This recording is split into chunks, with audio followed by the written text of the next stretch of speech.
Magandang araw po mga beloved, yan po sa biyaya ng Diyos ay tayo na may nakaharap po sa inyo. Purihin po ang Panginoon at tayo po ay makapagbulay na maiksing pagbubulay po ng salita ng Diyos. At bago po tayo mag-start, muli tayo po muna ay manalangin. Glory to God.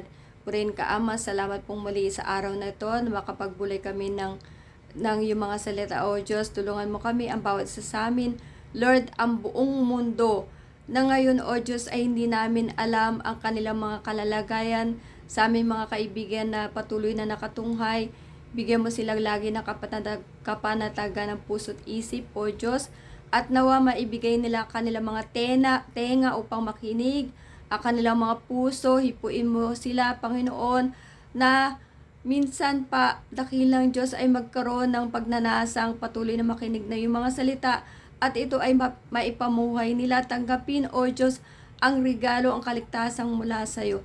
Salamat, Ama, patuloy kang gumawang makapangyarihan sa bawat isa sa amin, O Diyos. Tulungan mo kami lagi makalakad sa iyong mga daan. Salamat po sa pangalan ni Jesus. Amen. At yun nga po, tayo po ay sa biyayan ng Diyos na muli makarap sa inyo. Ang title po natin ngayon, ang paksa po, uri ng mga patay ayon sa banal na kasulatan po. At mabilis lang to, gagawin natin mabilis na po. Lord to God. So una po yung physical death, physical na kamatayan.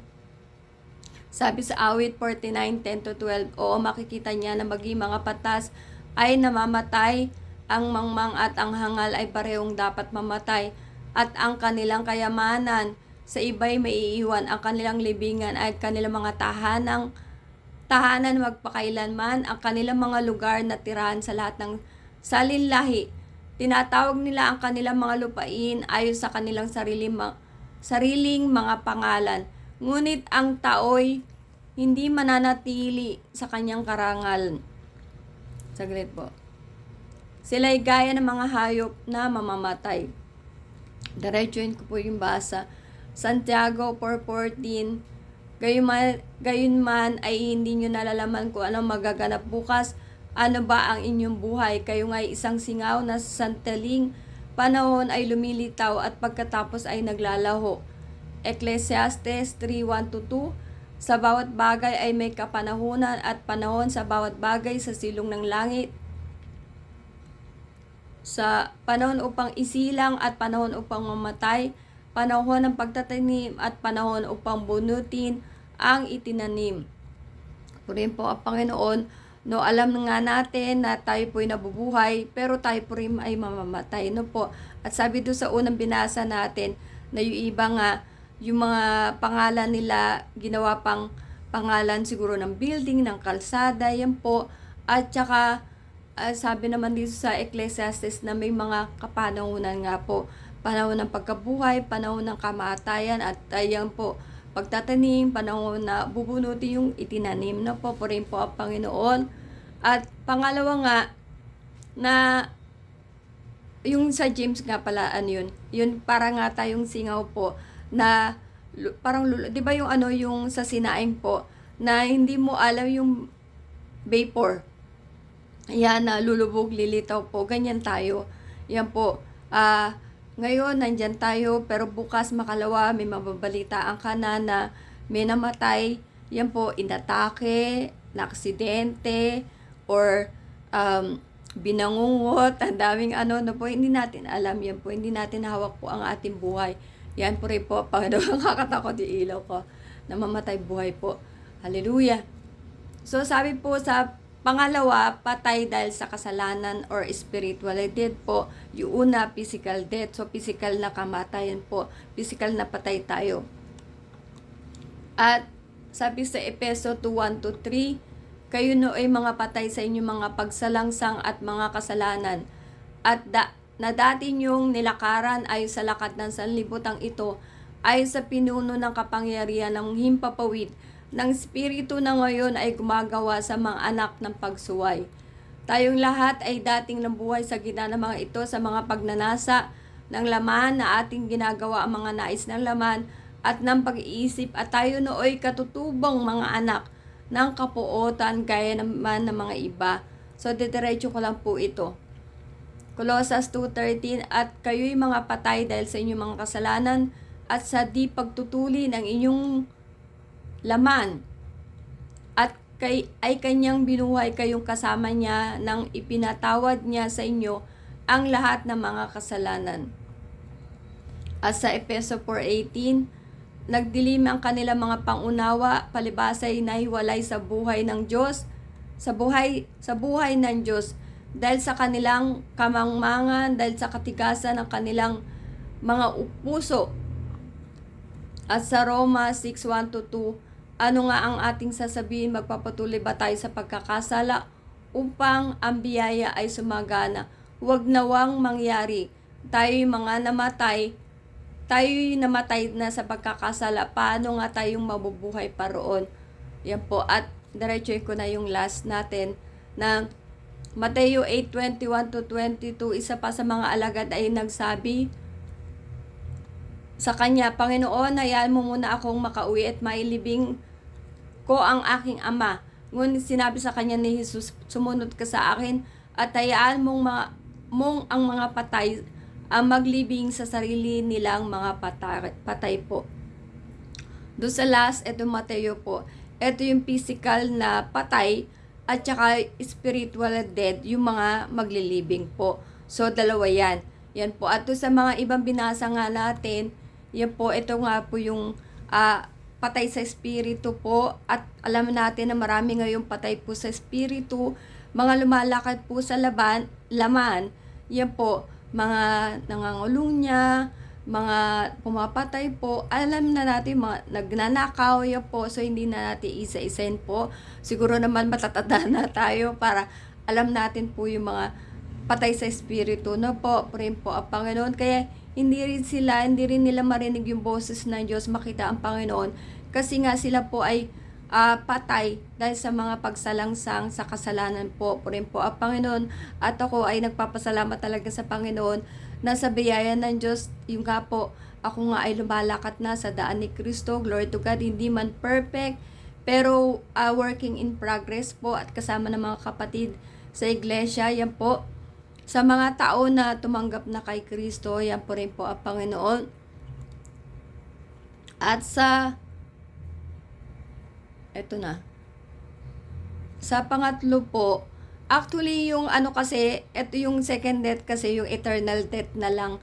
Pero nilagay ko lang yung uri ng patay ayon sa Biblia po. So, yung pangatlo nga yung eternal death o walang hanggang kamatayan po, Roma 8:6. Sapagkat ang kaisipan ng laman ay kamatayan, subalit ang kaisipan ng espiritu ay buhay at kapayapaan. Roma 6:23, sapagkat ang kabayaran ng kasalanan ay kamatayan, ngunit ang kaloob ng Diyos na walang bayad ay buhay na walang hanggan kay Kristo Jesus na Panginoon natin. Apokalipsis 21:8, ngunit sa mga duwag, sa mga hindi nananampalataya, sa mga karumal-dumal, mga mamamatay tao, mga mapakiapid, mga mangkukulam, mga sumasamba sa mga Diyos-Diyosan, at sa lahat ng mga sinungaling, ang kanilang bahagi ay sa lawa na nagliliyab na apoy, sa apoy at asupre, na siyang ikalawang kamatayan. So, yung sabi nga dyan na sa mga duwag, mga hindi mananampalataya po, duwag magbigay, duwag maglingkod, duwag tumanggap sa Panginoon. Yan po. Kasi syempre hindi lang naman tayo mga Pinoy ang inaano natin. Yung ibang lahi po, hindi kasi nila, might be, hindi pa, kumbaga kaya nga kailangan kahabagan po sila ng Panginoon.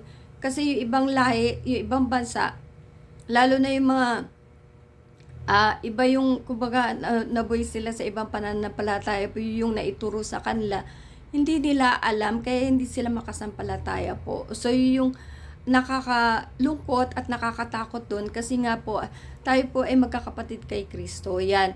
So, yung mga hintil, Hudyo tsaka hintil, isa lang po sa Panginoong Jesus. No po, yan, isa lang ating tagapagligtas at Panginoon po. Kaya, ay yung nga sa mga takot maglingkod, magbigay, mawalan, mapagod, yan po, tumanggap sa manampalataya na ang Panginoong Hesus po ang ating Panginoon tagapagligtas. Yan, sa ibang lugar pa marami. Yan po, kasi iba nga po yung kanilang sinasamba. Yan, may mga hayop, may mga, yung iba kala nila propeta po ang Panginoon, di ba? So purihin po ang Panginoon.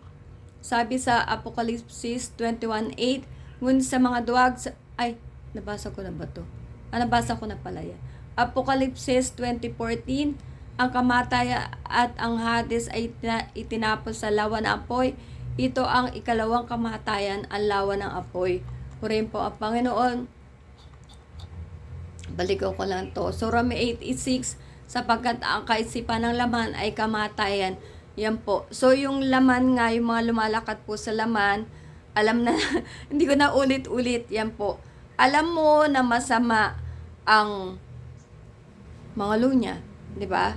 Yan. So, bakit natin ginagawa? Kaya nga, yung sabi ko nga, yung pong annulment, yung paper, yan po, ay ginawa na lang talaga, wala talaga yan, pero dahil sa katigasan ng ulo ng tao, hindi mapigilan ang mga lunya, ay nagkaroon ng annulment, yan po. Pero, aside na may mga annulment paper, yan po, or yung iba nga divorce, ay yung tao, ngayon, lalo na wala nang pakialam, yung kunyari, from sa pangalawa, pangatlo, hindi na importante yung kasal-kasal sa kanila kasi wala nang takot po sa Diyos, 'di ba?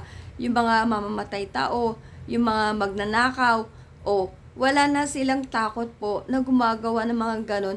Yun po yung nga kaisipan ng laman ay kamatayan, na pag hindi ka talaga tumanggap po ng kaligtasan sa tunay na pananampalataya, ikaw talaga impyerno. Yan po rin po ang Panginoon. At yung nga, meron kasi sinabi sa Ecclesiastes 33, yan po medyo mahaba yun, hindi ko na lang sinama, nakagaya ko nga kami sa church po na nagdadala ng salita ng Diyos na binigyan ng otoridad. Yan, yung sabi natin yung John 1:12 nga po, binigyan lang ng authority talaga. Pero kumbaga, inanong maging anak ng Diyos po para gawin nga ang kalooban po ng Panginoon. Yan, lalo tigit ang mangaral po ng salita ng Diyos. Kasi nga, di ba, na yung sa Mateo 28:20 na ipangaral lang, gawin mong mga alagad.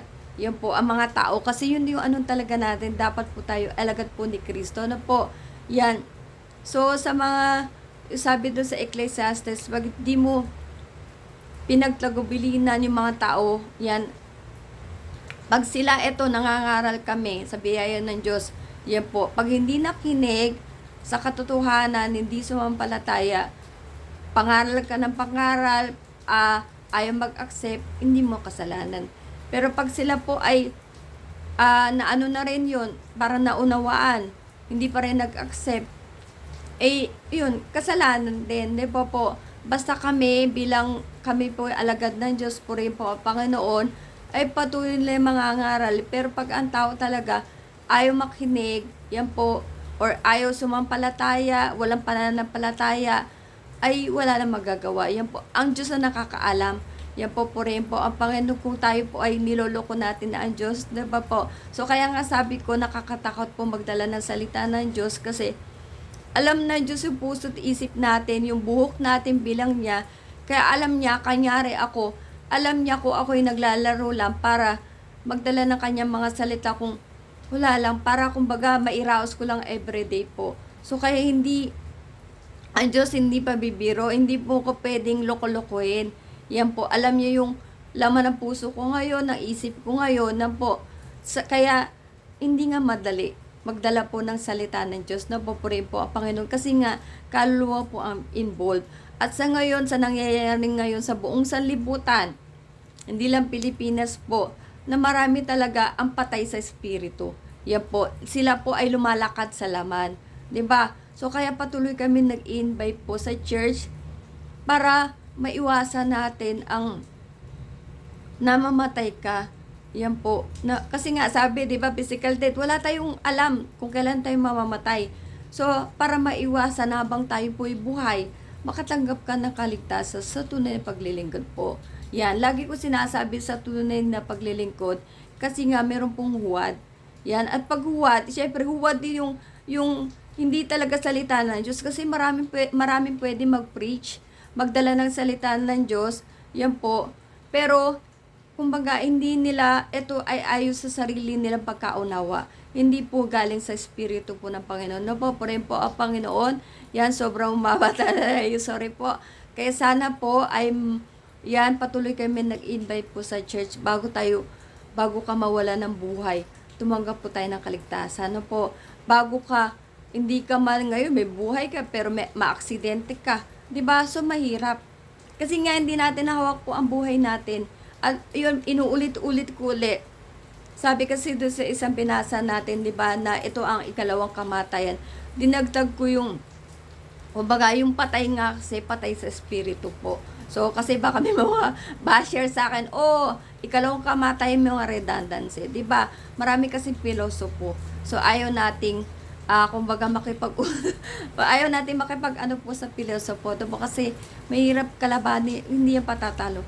Yan po, purihin po ang Panginoon, lumalakas na ang ulan, magpanalangin na po tayo sa lahat. At gusto ko magpasalamat sa lahat ng mga tao nagpe-pray po sa akin. Alam ko, hindi lang family ko, sa church po, marami. Salamat. Hindi pa po ako galing na po. So, patuloy pa tayo. Pero tayo po ay patience is a virtue. So, patuloy ako mag-aantay sa Panginoon. Sabi ko nga, yung parang ano sa akin ng Panginoon, kondisyon po. Hindi nag-ano ng kondisyon ng Panginoon. Pero syempre, gusto niya maibigay ko yung best ko po sa kanya. Napopurihin po ang Panginoon. At muli mga kaibigan, tayo po ay magpanalanginan. Salamat sa lahat na nagpe-pray po sa akin. Yan po, ang Diyos na po ang bahala magbalik po sa inyo ng lahat. Napopurihin po ang Panginoon. Tayo po ay muling manalangin. Glory to God. Dakilang Diyos, salamat po muli sa pagtatapos ng maiksing pagbubulay na yung mga salita. Sa aming mga kaibigan na may sakit, patuloy ka magpagaling, magpalakas, maglagaan ka ng lahat ng aming pangangailangan. O Diyos, sa lahat ng mga narans namin kapigatian, tulungan mo kami sa mga dumatating, O Diyos, ng mga bagyo, lindol, mga sunog. Panginoon, ingatan mo ang lahat at lagi naming, O Diyos, hanapin ang iyong muka. Ikaw lamang po ang makakapagligtas sa bawat isa sa amin.